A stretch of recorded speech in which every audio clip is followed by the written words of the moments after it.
Ezekiel 33:3. Hello and welcome to Wednesday Bible Night Studies. Today we're covering Exodus chapters 16 to 18. We'll do an overview of Exodus just quickly, just looking at the plagues, and then we'll do our overview of Exodus chapters 16 to 18. Any questions from the study, and then we'll look at our reading for next week. Exodus 1, 8 to 11. Then a new king came that did not know Joseph, came to power in Egypt. Look, he said to his people, the Israelites have become too numerous and too powerful for us. Come, let us deal shrewdly with them, or they will increase even more. And if war breaks out, they may join our enemies, fight against us, and leave the country.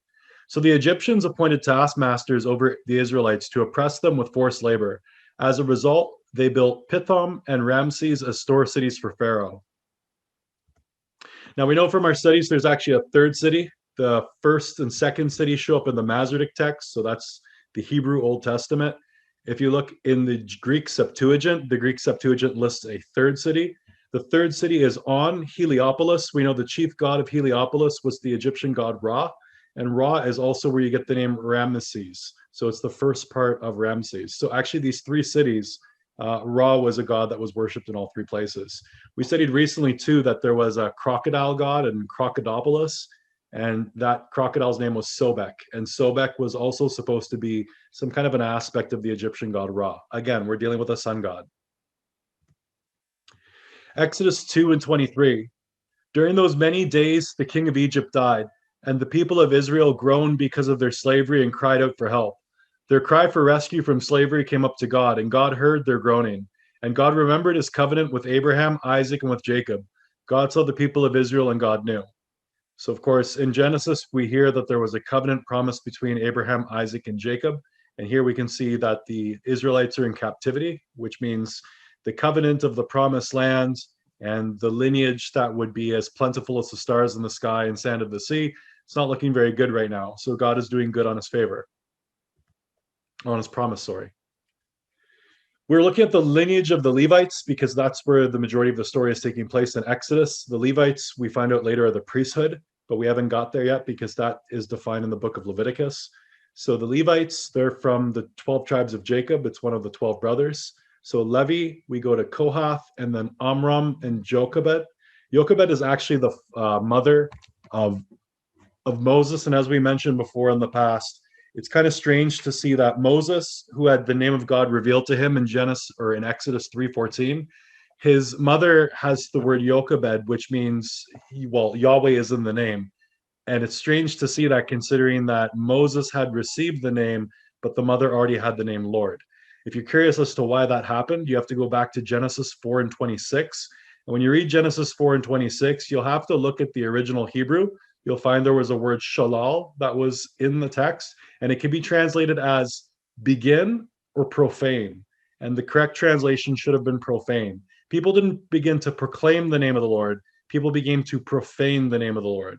And so people started to deify themselves, as we saw in the 1611 King James Version, where we saw in the side notes, it said that people were calling themselves by the name of the Lord. So people had become their own idols.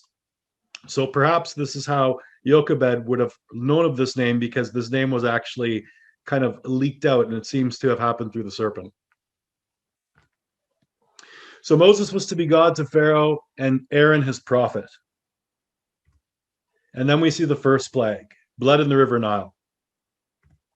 And then the second plague is an infestation of frogs. We find the first two plagues, they're actually able to be reproduced by the magicians that are in Egypt.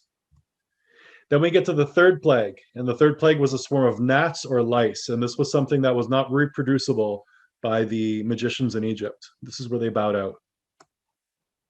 The fourth plague was masses of flies, or insects would be a good translation. The fifth plague was the death of all livestock. The sixth plague were disease or boils. The seventh plague was storm and giant hail. The eighth plague was a plague of locusts. The ninth plague, there was darkness over the land. And then the 10th and final plague was the death of the firstborn sons. I will point something out. We had the 9th plague being darkness over the land, and then following this, the death of the firstborn sons. When Christ was crucified, there was darkness that fell over the land, and then the crucifixion of the firstborn son. If you take a look at the 10 plagues, you can see there was a series of the Pharaoh's heart becoming hardened and then softened and then hardened. So basically what we've studied is we've seen that when the Pharaoh was basically rid of his problems, his heart would become hardened again, and then there would be another miracle. He would be softened and then hardened, and it was this continuous pattern.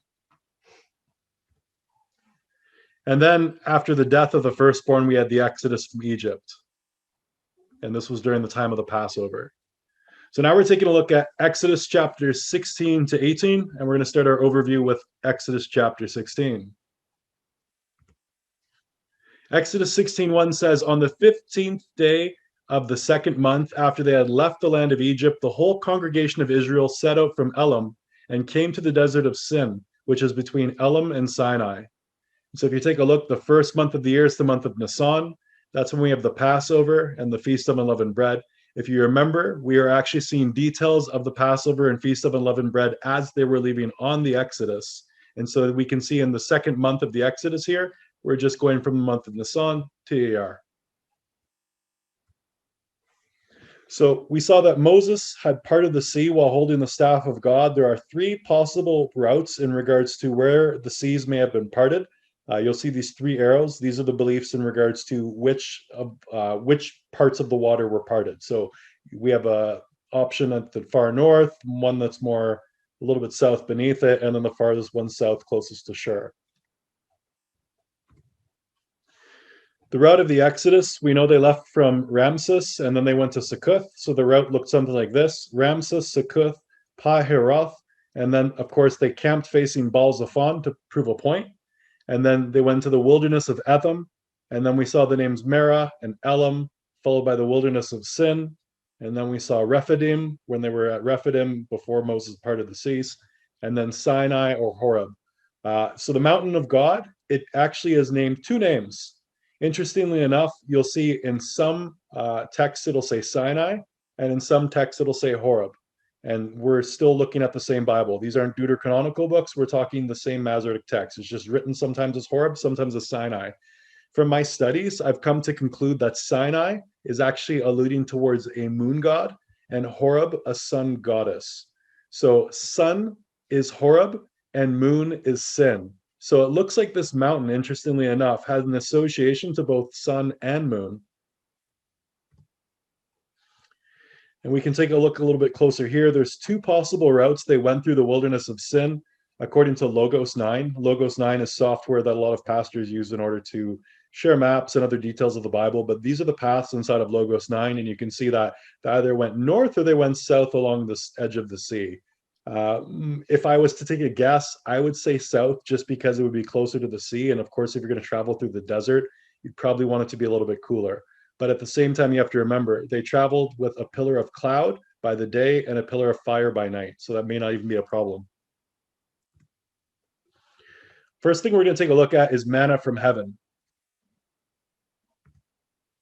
In Exodus 16:31, it says, now the house of Israel called the bread manna. It was like white coriander seed and tasted like wafers made with honey.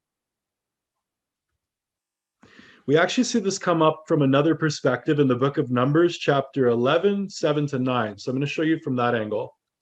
Now the manna resembled coriander seed, and its appearance was that of gum resin. The people walked around and gathered it, ground it on a hand mill or crushed it in a mortar, then boiled it in a cooking pot or shaped it into cakes. It tasted like pastry baked with fine oil. When the dew fell on the camp at night, the manna would fall with it. And then in Exodus 16:13, that evening quail came and covered the camp, and in the morning there was a layer of dew around the camp. When the layer of dew had evaporated, there were thin cakes on the desert floor as fine as frost on the ground. When the Israelites saw it, they asked one another, what is it? For they did not know what it is. And that actually has a lot to do with the name. Read this again. When the layer of dew had evaporated, there were thin flakes on the desert floor as fine as frost on the ground.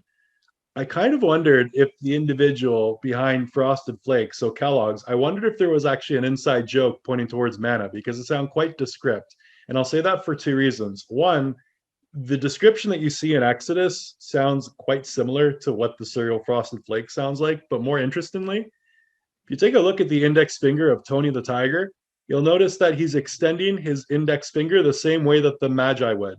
The Magi, or the Zoroastrian priests from Iran, they would extend their index finger, and the halo that we see in a lot of religious artwork is actually a sun that's behind their head. Now, I would say that's kind of important considering the fact that throughout Egypt, there was the worship of a sun god.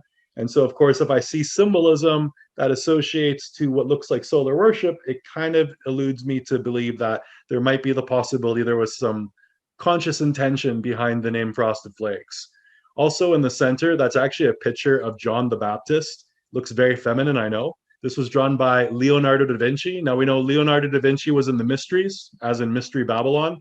And so, of course, what he was drawing wasn't exactly the John the Baptist that we would be familiar with. He was drawing an androgyne. So this is a male-female. They believed in the Mysteries that in order to reach godhood, you had to combine your inner male with your female or your inner female with your male. And so in artwork, like you would see by Da Vinci, you would see this androgynous nature in the art. But again, look at the index finger. So what is manna? Exodus 16:15. When the Israelites saw it, they asked one another, "What is it?" And notice I highlighted that. For they did not know what it was. So Moses told them, "It is the bread the Lord has given you to eat." As a matter of fact, the words "what is it" is probably a very clear description. If you take a look at Exodus 16:15, the word manna is actually the word "what" with a question mark beside it. In other words, they never actually confirmed what this was. If you take a look, it shows up in Exodus 16:15, and it just says the word "what," and then if you look at the verses beneath it, it'll say manna and manna. So the word itself actually just means "what," as in what is it. They clearly didn't know what this was. This may be very much like the manna that was found in the wilderness. If you take a look in the palm of this individual's hand here, you can see something, and what it is a truffle. Science's so far fruitless search for real-life manna from heaven. Scholars have long sought the biblical food credited with saving the Jews during the Exodus. So they have looked in the past to try to figure out what exactly this bread from heaven was. And desert truffles are a possibility as to what it could be. My theory is actually that the manna that fell from heaven is a type of fungus, and I'll prove to you the reason why. The Bible gives you some very interesting details, which might lead you to believe it is a type of fungus. This is from the Jakarta Post. Braving the cold and hostile Libyan desert, Milad Muhammad scratches the ground to extract what he calls manna from heaven, white truffles coveted as a delicacy at home and abroad.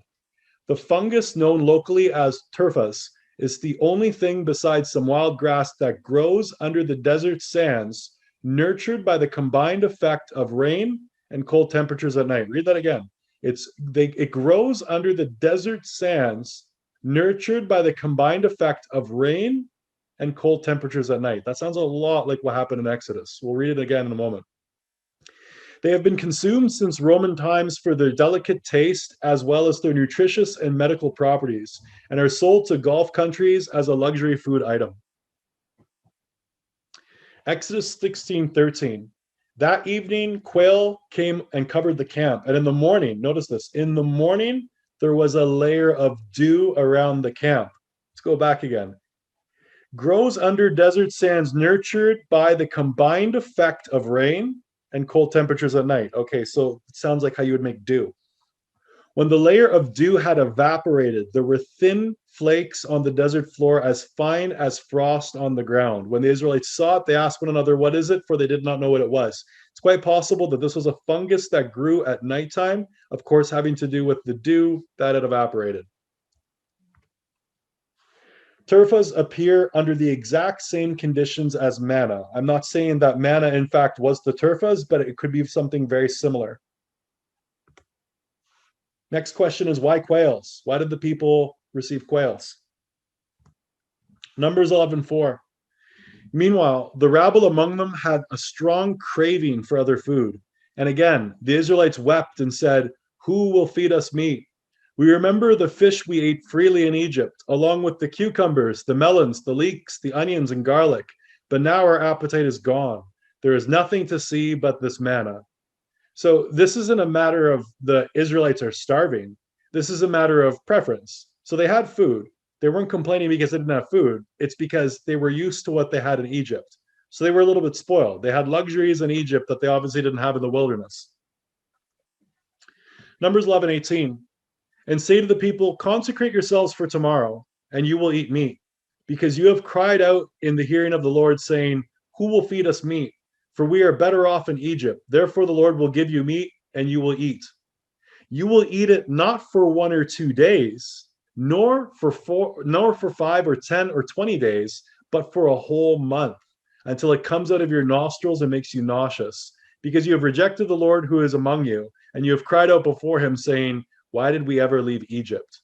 So in Numbers, you see a little bit more detail here. They didn't just have quail for a day. The people were complaining because they had something in Egypt that didn't have in the wilderness. And the Lord proved the point by showing, even in the middle of the wilderness, I can give you what you want. It was just the idea that the individuals were ungrateful.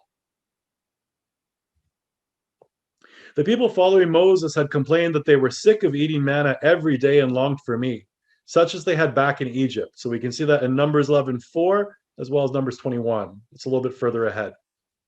God heard their grumbling and gave them quail to eat, Exodus 16:11. It may well have been that they were on their spring migration northward and were exhausted from their flight. So remember, when we were reading about what time of year this was, they left during the Passover, and then we were into the second month. Well, the second month, we're talking the spring. So it's quite possible that the quail, regardless of the situation happening or not, they were on their migration path.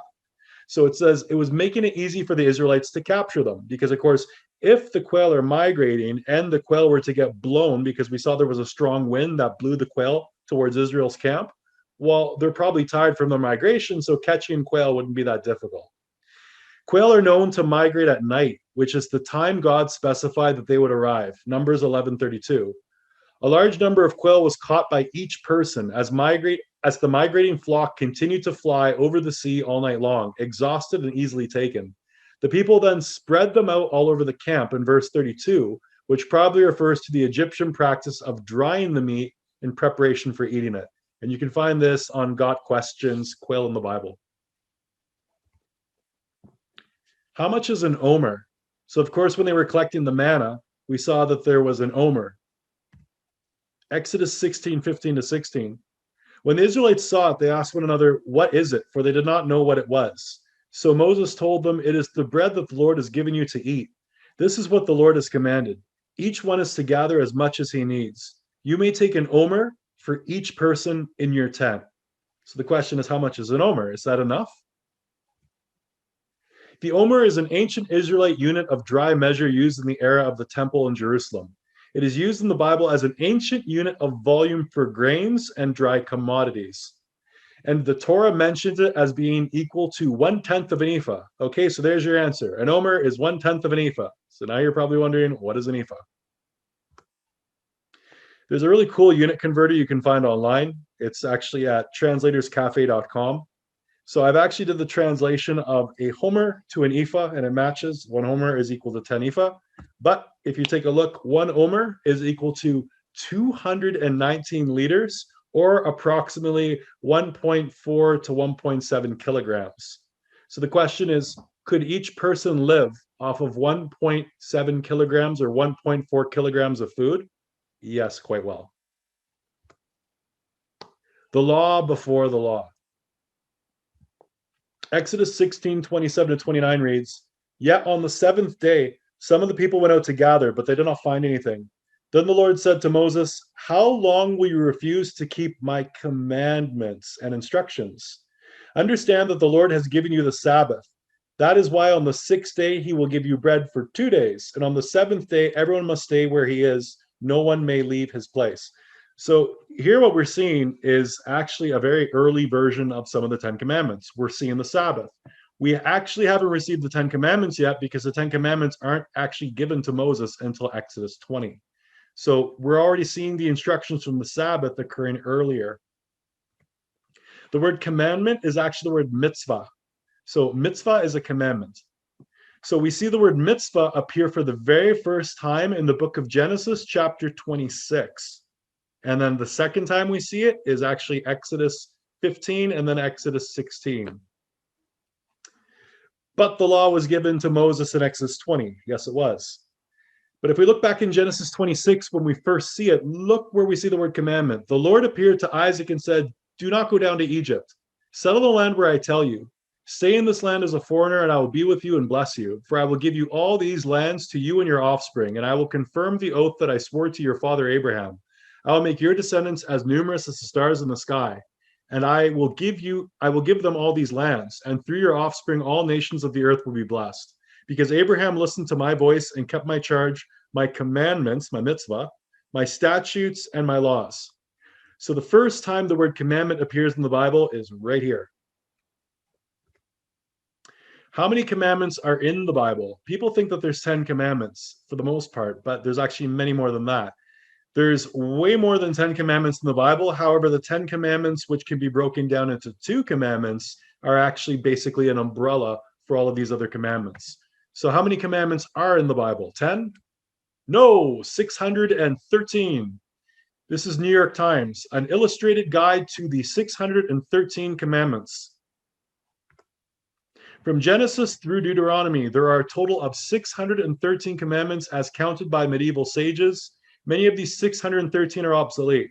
Why are some of them obsolete? Well, there's no Jewish temple anymore. So it's difficult to keep the commandments associated to the temple when there's no more Levites in the temple doing the temple service. So that's one of the reasons why some of the commands are obsolete. Some of them aren't really applicable because we don't really cross those boundaries anymore. But that's some of the explanation. If you actually want to see all 613 commandments, just take a peek at this video at the bottom where it says source.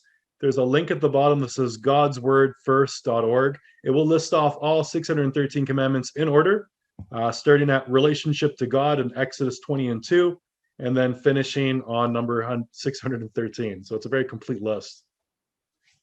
Overview of Exodus 16.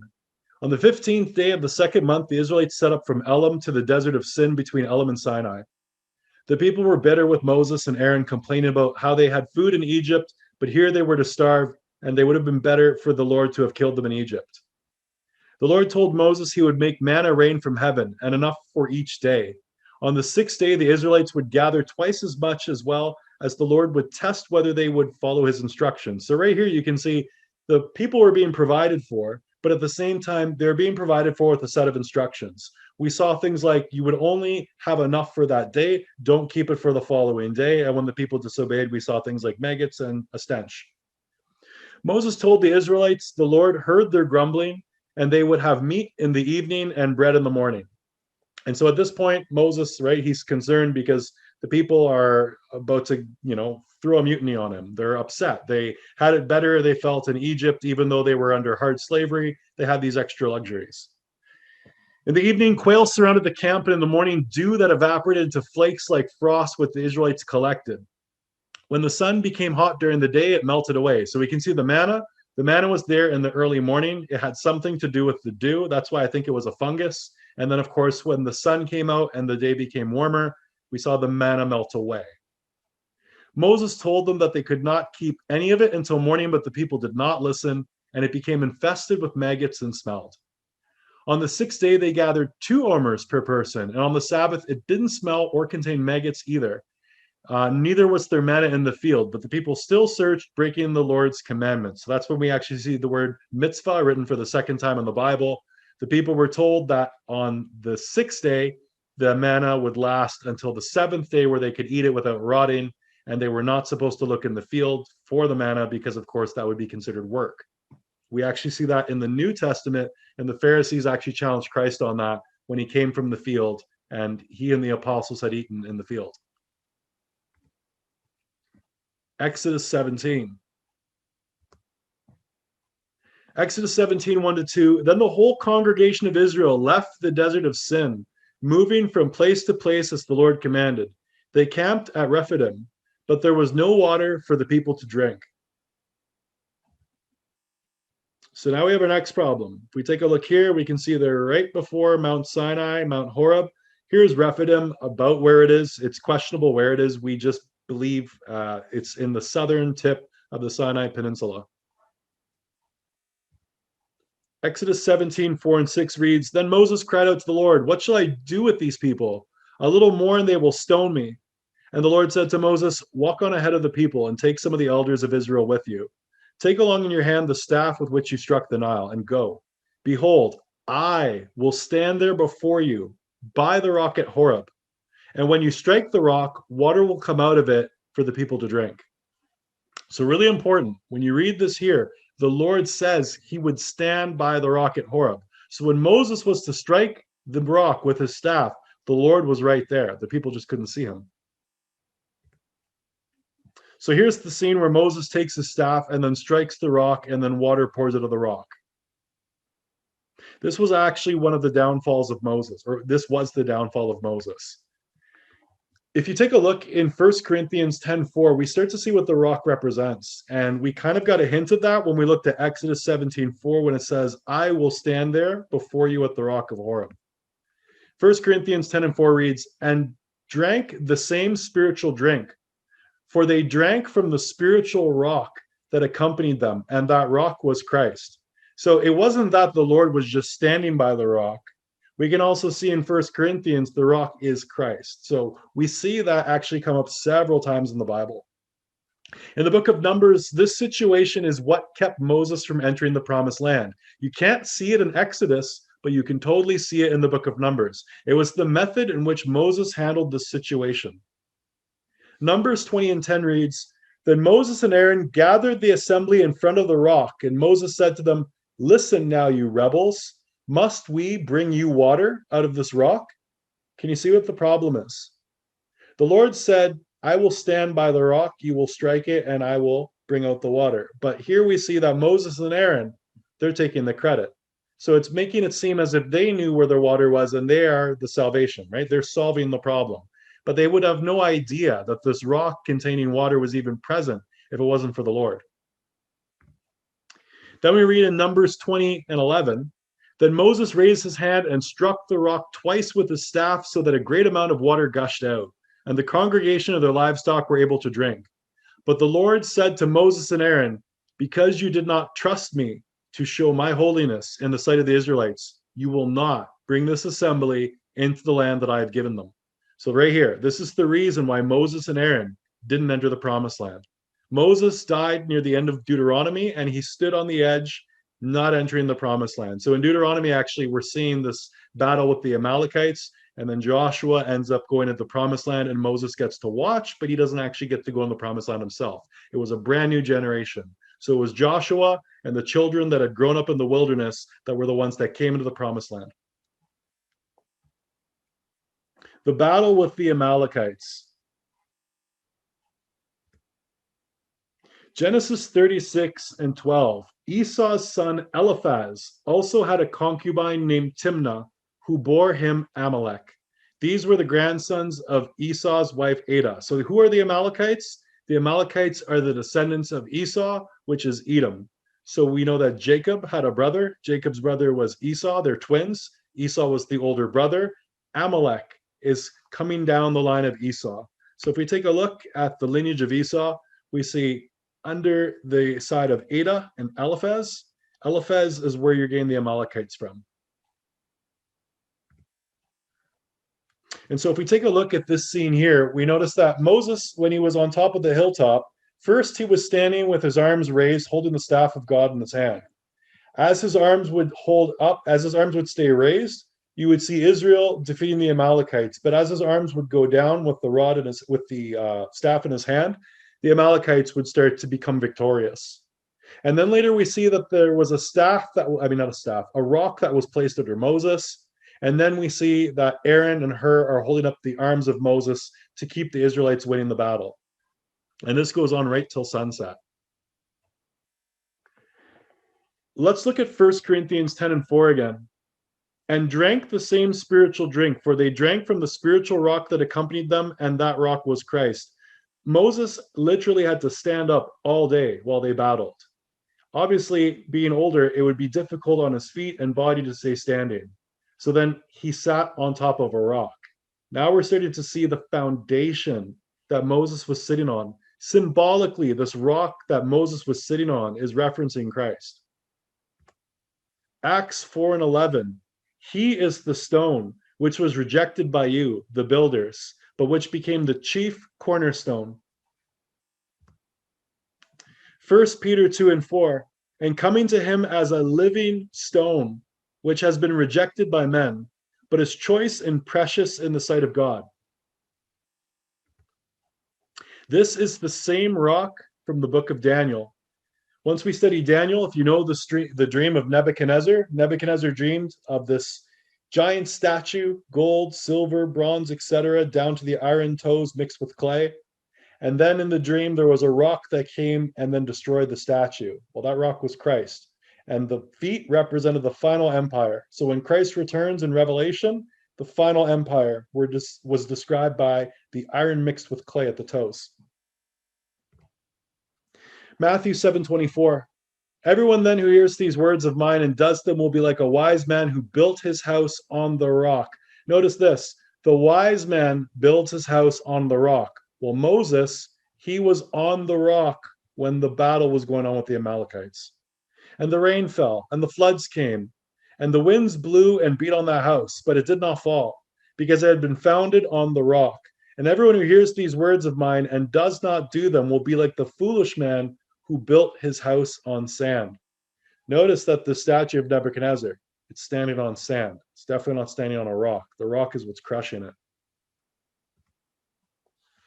When you're actually taking a look in Moses' hand, we've got idols of wood and stone versus the Lord. That's how I've titled it. Not saying that Moses was holding an idol. This is not a witch's wand, and nor is Moses worshiping a rock. It's just interesting to notice that in the Bible, we had people who did not know God in the surrounding nations, and their idols were made out of wood and stone. And here we notice that Moses is commanding the situation, holding the staff of God, which is made of wood, and then sitting upon stone.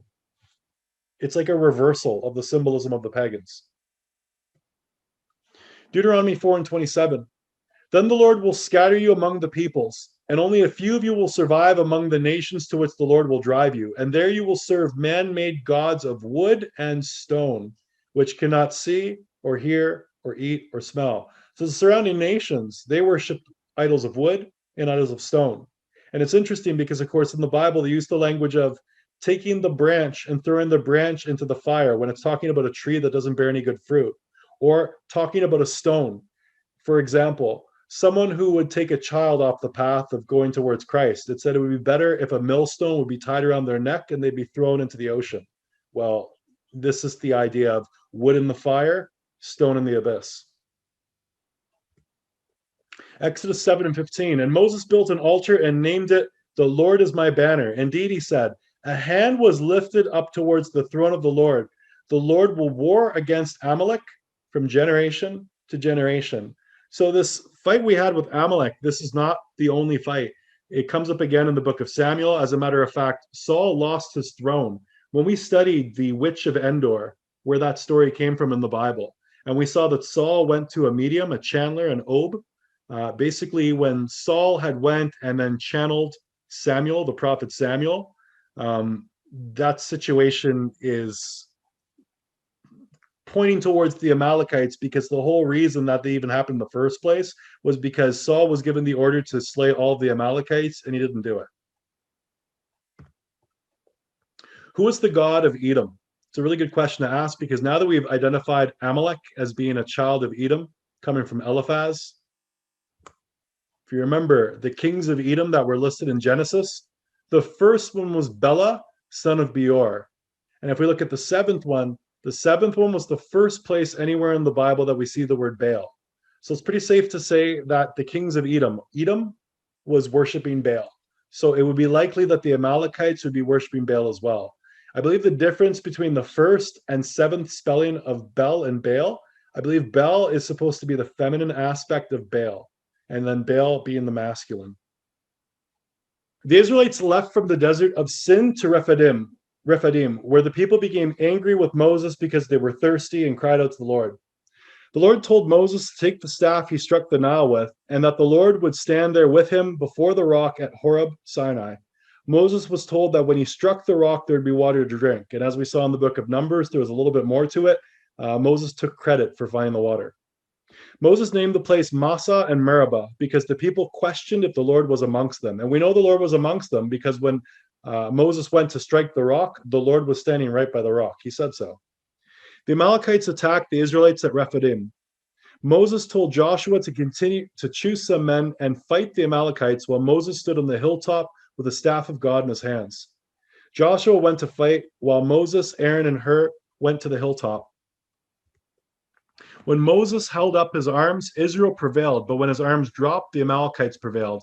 Aaron and Hur placed a stone beneath Moses to sit and held up his arms until the sun went down when Joshua overwhelmed the Amalekites. The Lord declared to Moses to write on a scroll and recite to Joshua that he would blot out the memory of Amalek from under heaven. Moses built an altar named "The Lord is my banner." And then the Lord will war against Amalek from generation until generation. Another thing to notice too is during this battle with the Amalekites, you can already see the separation of the priesthood. The priests, the Levites, wouldn't go into battle. They would be doing temple service. So they would be the last ones typically if there was going to be a siege of a city because they're inside of the temple. So if we take a look, we can see that the priests are actually separated from the warriors. Everyone who's down fighting, we see them down fighting the Amalekites with Joshua, but we notice that Aaron and Moses and Hur are the ones on top of the hilltop. And we know that Aaron and Moses are both from the same tribe, which is the tribe of Levi. Later we find out in Leviticus, that's the priesthood. So it's interesting to see here that the priesthood were pulled aside and they weren't fighting. They were fighting a spiritual battle. Exodus 18.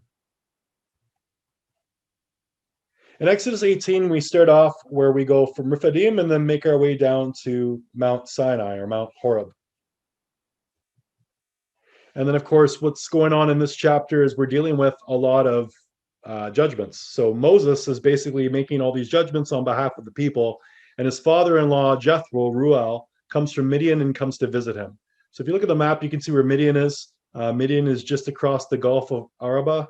So basically what happened here was he would travel to the Sinai Peninsula, to Rephidim, Mount Sinai, and then he traveled back to Midian.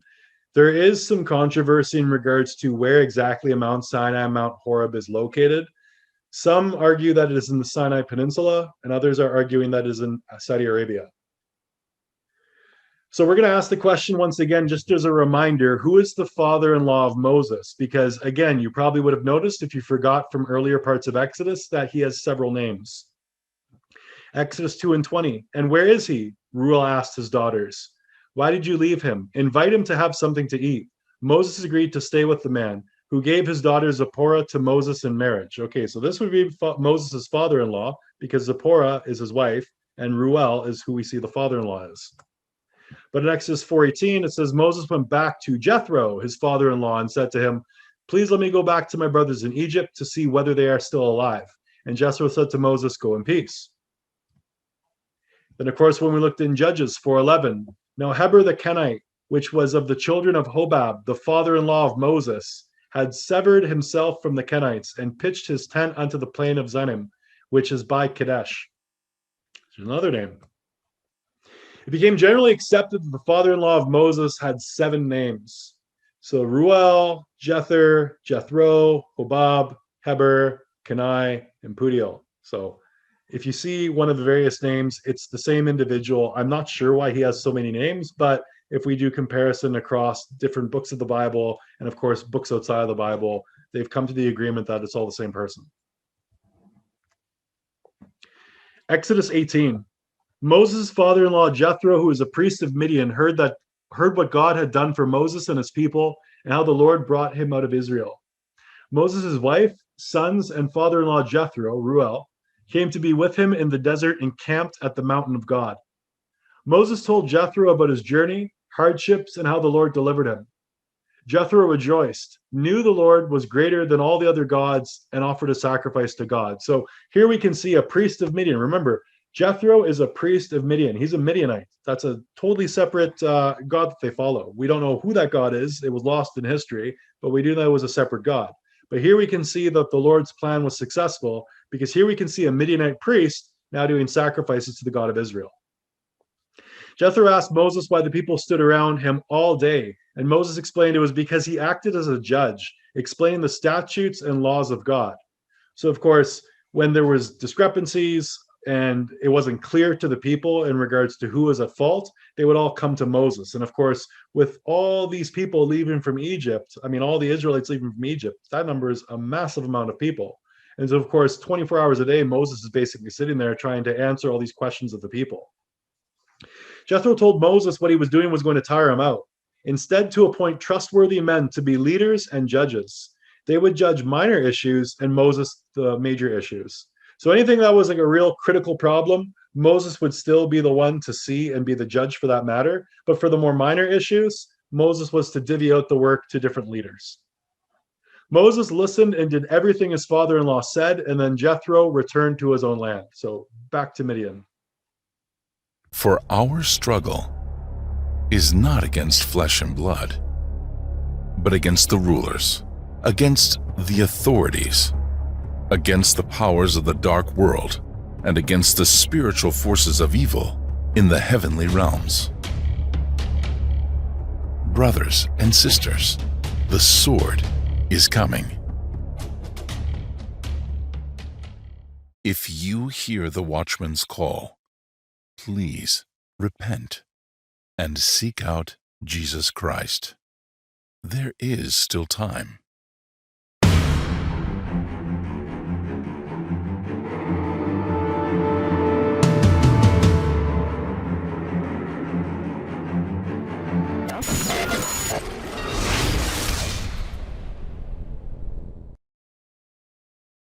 That at the name of Jesus, every knee shall bow.